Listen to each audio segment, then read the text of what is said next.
Hello, I'm here to demonstrate to you some sterile gloving today. So I have a pair of sterile gloves that I'm going to open up the package. And inside we find a package of sterile gloves. And this can be laid on the table, which means it's not sterile, so I can touch anywhere on the outside, don't have to be afraid of it. There is some printing on it. It tells me the cuff end, so I know which side should be down towards me. And there are creases in it that I want to try and get out so that when the package is open it doesn't tend to fold together. But carefully I want to open up this package, and then there's some folds on the top. I want to open that up, and you can do that just by running your fingers up and opening it up. Same with down below. You want to open up that fold. And inside here is a little picture. Let me show you this picture. It tells you which is the right and which is the left and how it's laying. So I'm going to go in through the fold. These are my 1-inch borders. This is where I can touch. And that's how I want to open my gloves. If I do that and it should happen to close back up, it's not going to contaminate the gloves because of where the fold is. Okay? It will keep them sterile. So by creasing it a little bit on the sides, that holds it open.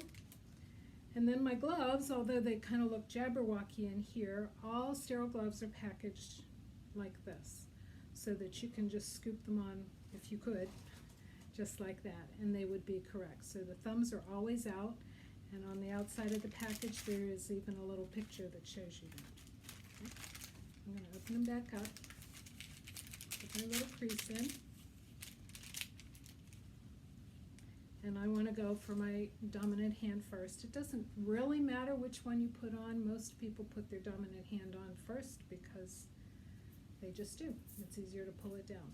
Okay, so in order to get that out, I don't want to just grab it because then I can contaminate this glove as I cross over. So I'm going to take a step to the side and go in and pinch just the cuff area. Pick it up, step back, and then I can open this glove up. I'm going to put it on just like a regular glove. It's going to be parallel to the ceiling and the floor. I don't want to put my hand up because you see how those fingers drop down? They can drop down and touch the hand here and contaminate. I don't want to drop it down this way because then I tend to go below my waist, and that would be contamination. It does roll a little bit in the back, so we want to stay away from the back, but I can pull this cuff all the way down. Okay, that glove is on real well. Now I'm going to go in for the second one, and I'm going to go in this way to catch the cuff. If I have trouble with my paper moving around, I can hold it on my 1-inch border because this hand is not sterile yet. And with my thumb and fingers, I'm going to work this cuff over all my fingers.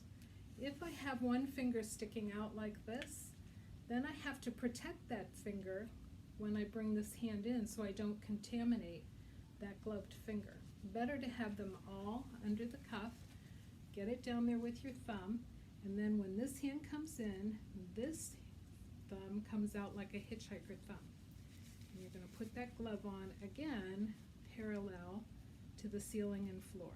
Now I've got my finger and my thumb there. I can pull my hand out a little bit to try and get it around, but if I can't, I can just put it on. It's kind of jabberwocky, but that's okay. I got it on. Now I can fix my fingers going sterile to sterile. Okay, and then using just the palm, I can pull this cuff on and get it down where I need it to be. Okay, hands go together, they stay away from my body. They don't come back here where I could potentially touch the curtain. They don't go above my hands, my head where I can't see them, but in front of me and away from my body so I'm not contaminated. Okay, that's how you put them on. Take them off, it's glove to glove and skin to skin. Thank you.